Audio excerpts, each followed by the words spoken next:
Oi galera, beleza? E aí, tudo bom? Pois é, tá ouvindo o som aí, o ambiente? Tô aqui no sítio hoje, tá? Então, a aula de hoje vai continuar a aula de segunda, né? Que eu passei o capítulo 1 para vocês, né? Esse tema aqui, introdução à geomorfologia, né? Tem um erro aí, introdução à geomorfológica, né?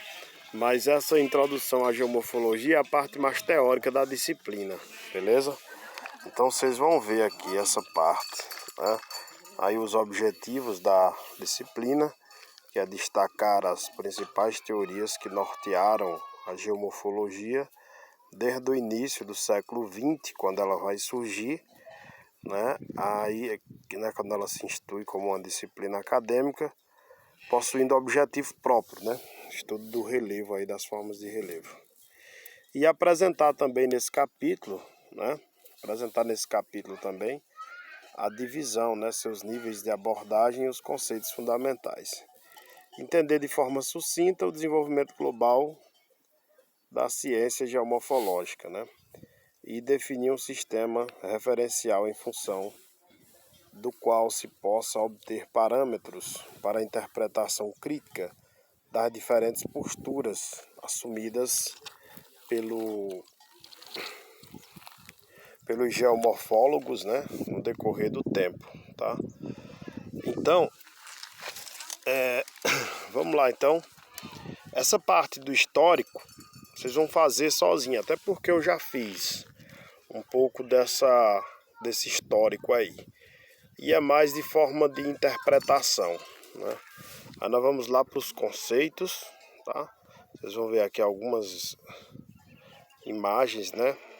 Alguns exemplos de estudos da geomorfologia, como dobramentos, né? Formação de rios, tá? Vocês vão estudar essas partes aqui, mas de forma independente, que eu vou passar lá para a parte de conceitos, tá bom? Então aqui as divisões, níveis de abordagem, tá? Da geomorfologia, beleza? E aqui, esse ponto aqui que é o da aula de hoje, alguns conceitos fundamentais, tá certo? Então vamos lá. Bom, os princípios, tá? Os princípios aí os princípios e conceitos fundamentais aqui apresentados foram sistematizados, né, por Thornbury, né, a interpretação aí varia, e são fundamentais para a compreensão adequada dos aspectos aí relacionados à geomorfologia, né, qualquer área de estudo. Trata-se de 9 conceitos, tá? Esse conjunto de conceitos que abordam diversas áreas de conhecimento geral no âmbito da geomorfologia, beleza? Então, aí o conceito 1, né, na letra A. Os mesmos processos e leis naturais que atuam hoje em dia, através do tempo geológico, embora não necessariamente apresentam-se sempre com a mesma intensidade do presente, né? Ou seja, alguns processos podem ter ocorrido de forma diferente no passado, né? Mesmo estando no mesmo país e tal, mas poderia ter havido outras condições de tempo e clima que esses processos poderiam ter ocorrido de forma diferente. O que quer dizer isso, né? Esse é um grande princípio básico da geologia, né? Que é conhecido como princípio do atualismo ou do uniformitarismo, tá? O qual foi inicialmente proposto por Hunton em 1785 e posteriormente bastante divulgado por Playfair. Tal princípio pode ser resumido com a frase: o presente é a chave para o passado. Lembra daquilo que eu falei, que as estruturas sedimentares elas se comportam ou explicam um paredão rochoso que você vê, as camadas mais antigas estão mais embaixo, as camadas mais recentes em cima e tal. Então, a partir do estudo das rochas, né, o presente pode revelar o passado, né? As rochas trazem essa mensagem, tá, no estudo da geologia. E na geomorfologia isso é muito aplicado, tá, para estudar as formas de relevo.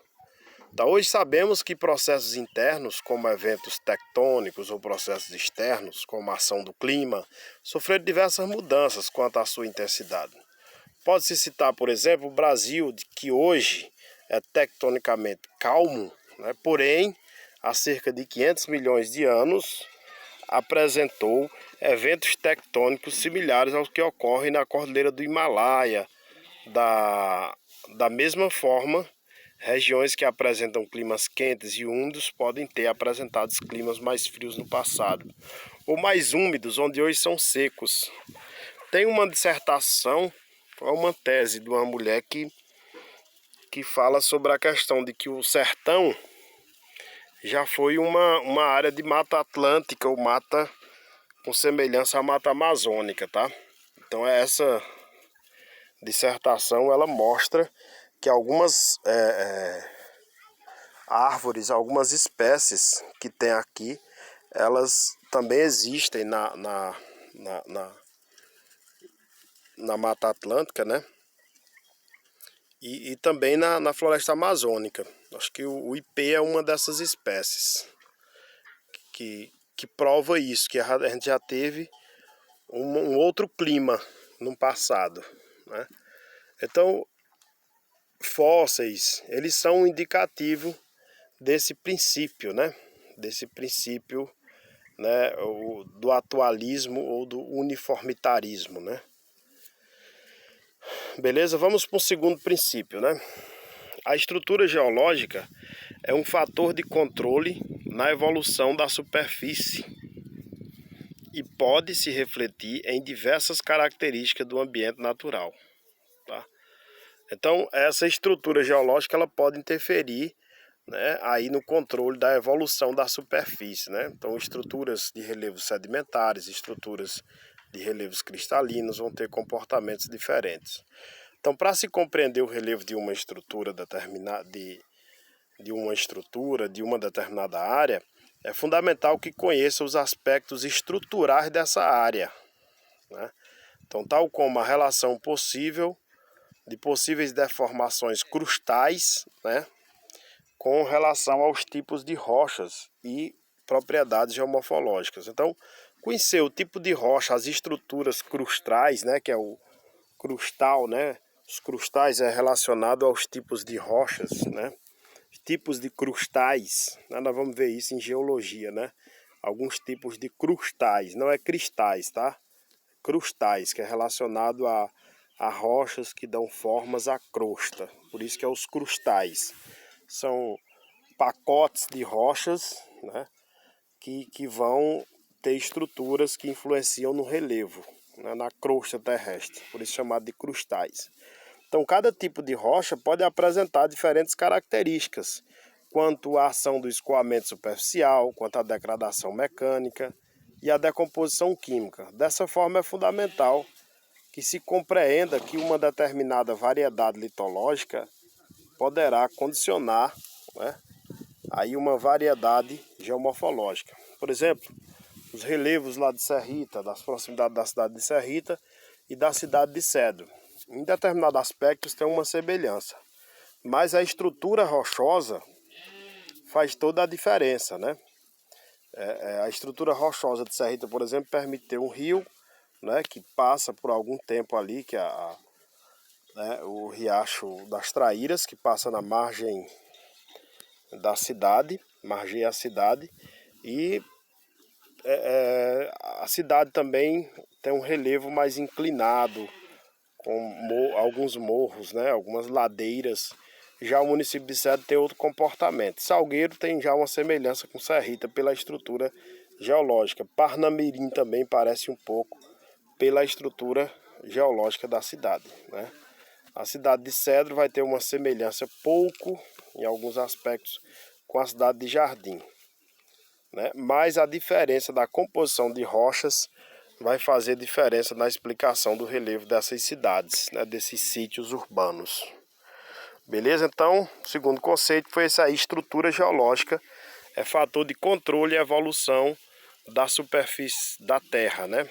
Pode explicar diversas formas de relevo. O segundo, estrutura. O terceiro, os processos morfodinâmicos, né?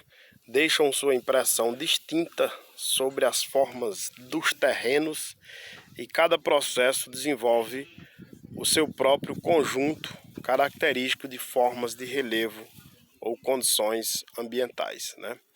Então, aqui no terceiro conceito já é contra os processos morfodinâmicos, tá? Então, o termo processo se aplica aos numerosos agentes físicos e químicos pelos quais a superfície terrestre sofre modificações. Então, os processos, porque está ligado a vários fatores. Alguns desses processos se originam no interior da Terra, tais como os produtos do tectonismo e outros na parte externa, tais como intemperismo, erosão. Nessa perspectiva, qualquer processo de atuação predominante interna ou externa vai ser responsável pela elaboração de um conjunto de formas específicas de relevo, tá? Então, esse terceiro conceito aí, né, que é os processos morfodinâmicos, né? Processo porque é um conjunto de fatores, né? Então, esses processos que atuam, eles podem, né, eles deixam sua impressão no relevo, né? Então, os processos de sedimentação deixam a marca ali na cidade de Cedro. Os processos de erosão deixam as marcas na cidade de Salgueiro, em algumas ruas, em alguns lugares, algumas ladeiras sem calçamento, deixa a marca dos processos erosivos, né? E aí, enfim, no Cedro, por exemplo, deixa algumas marcas de processo de deposição, também devido ao relevo, ao tipo de rocha, beleza? Então, esses processos aí, eles deixam a impressão, né? Eles deixam a marca devido a esse processo. Um quarto, né, na letra D aí, à medida que os diferentes agentes erosivos atuam sobre a superfície terrestre, produz uma sequência de formas de relevo com características distintas nos sucessivos estágios de desenvolvimento, né? Essa afirmação ela está diretamente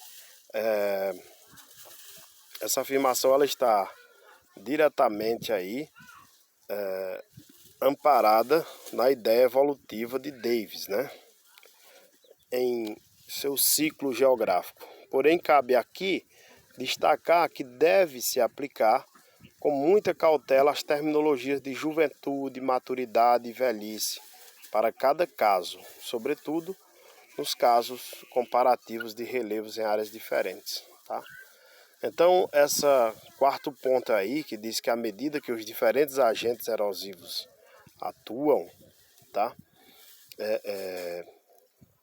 sobre a superfície, produz sequências e formas que caracterizam os estágios de desenvolvimento. Então, a gente pode perceber se um relevo sofreu formação jovem, recente. Vamos pegar uns exemplos básicos.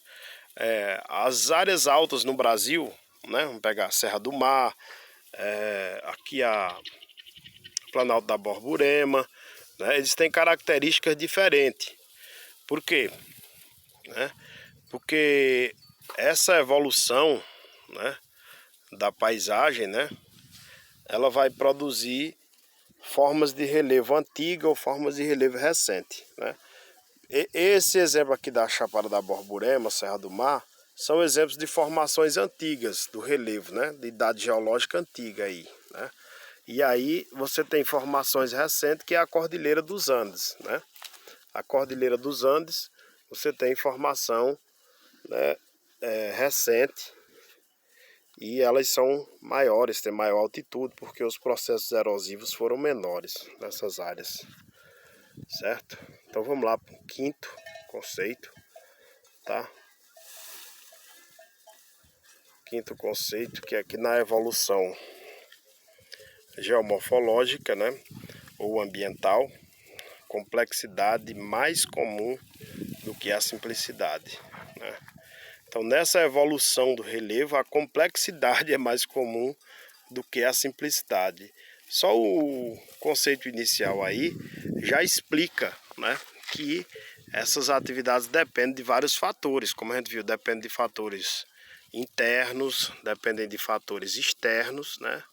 E não se deve adotar apenas um critério específico para tentar explicar alguma forma de relevo, né? Pois tais formas sempre derivam de um complexo jogo de interações entre diversos fatores naturais a ser considerado, beleza? Então tem essa questão aí, que a tendência é que os processos de formação de relevo sejam mais complexos do que mais simples, né? Geralmente envolve vários fatores aí, né? Vamos para o sexto conceito, tá? A maior parte dos relevos da Terra tem idade que não vai além do Pleistoceno, sendo exíguas as áreas anteriores ao Terciários, né?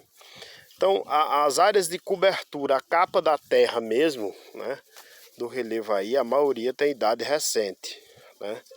Por quê? Porque os que se formaram há muito tempo foram cobertos já pelas camadas recentes, né? Então ele diz que a maior parte do relevo da Terra tem idade da era Cenozoica, né? Das eras vamos considerar aí as eras Paleozoica, Mesozoica, né? E Cenozoica, né? A maioria dos relevos tem formações no Cenozoico. Em determinadas paisagens da Terra, pode ocorrer rochas do pré-cambriânico ou até mesmo do Fanerozoico, que é lá antes do Paleozoico. Porém, as idades do relevo são muito mais recentes. Ao longo do Quaternário, a Terra passou por diversos estágios de mudanças climáticas, associações às glaciações, né, os períodos das eras do gelo. Cada evento glacial era marcado por temperaturas baixas, regressão marinha, predomínio de processo de intemperismo físico. Já nos períodos interglaciais, ocorria contrário, né, elevadas temperaturas, transgressão marinha e processos de intemperismos químicos predominantes, né, devido à ação de água, tempestades, né. Bom, então nessa perspectiva pode afirmar que os relevos atuais, sendo modelados ao longo dos processos geomorfológicos, decorrentes dessas significativas variações climáticas do Quaternário, né, sendo, portanto, recentes, ou seja, a maioria dos relevos terrestres são relevos recentes, beleza? Esse é o nosso sexto, né? Vamos lá para um sétimo conceito, né, na letra G aí, que a interpretação completa das paisagens atuais é impossível sem uma apreciação total das influências múltiplas de mudanças naturais ocorridas durante o Pleistoceno. Então esse conceito ele está relacionado àquele outro, né? Que o estudo para a compreensão da geomorfologia é mais... A tendência é ser mais complexa do que mais simples, né? Então, dessa forma, a interpretação completa das paisagens, né, é impossível sem uma apreciação, né, das influências múltiplas, né? Então, complexo, né? Durante as glaciações, a superfície gelada do planeta era bem maior, 26 milhões de quilômetros quadrados, com efeitos climáticos e eustáticos globais. Tais efeitos apresentam estreita relação com os relevos atuais, tá? Então é preciso esse estudo mais aprofundado para compreender as paisagens atuais, né? Preciso múltiplas análises. Bom, outro conceito aí na letra H, para compreender a importância variada dos diferentes processos naturais que atuam sobre a superfície da Terra, é necessário uma apreciação dos climas do mundo, né? Então, repito, né, para compreender a importância variada dos diferentes processos naturais que atuam sobre a Terra, né, é preciso entender os climas, tá? Então, o relevo de uma área seca, como é? Depende. Essa área seca é uma área seca gelada ou é uma área seca quente, né? Nós temos a seca gelada temos a seca gelada lá na Sibéria, né? E temos a seca quente aqui no sertão, né? Então, de que seca nós estamos falando? De que área seca, né? Porque o gelo causa uma seca na região da Sibéria, mas aqui no sertão, né, a seca que é causada aqui é por falta de água, né? Lá tem água em estado sólido, que é a mesma coisa de não ter água líquida, né? Falta d'água da mesma forma. Está no estado que não podemos aproveitar. Nós só usamos a água para agricultura, para tomar banho e tal, se ela estiver no estado líquido, né? Mas congelada, ela está no estado congelado e gasoso, ela está no estado, aliás, sólido e gasoso, ela está em estados que nós não podemos aproveitar, né? Bom, a interpretação completa das paisagens atuais é impossível sem uma apreciação das influências múltiplas, né? Como eu falei, esse tem a ver com esse, né? Para compreender a importância variadas dos diferentes processos naturais, é importante estudar o clima para entender os processos diferentes que atuam na Terra. É importante compreender o clima, beleza? E a influência da circulação atmosférica, questão latitudinal, nos polos, aqui na região do Equador é diferente, né? Latitudinal, né? Nas latitudes mais altas, que são próximas dos polos, as formações climáticas são e aqui nessas regiões tropicais mais quentes, onde a latitude tende a zero, né? Nas proximidades da linha do Equador, existem outros fatores também, né? Vamos lá.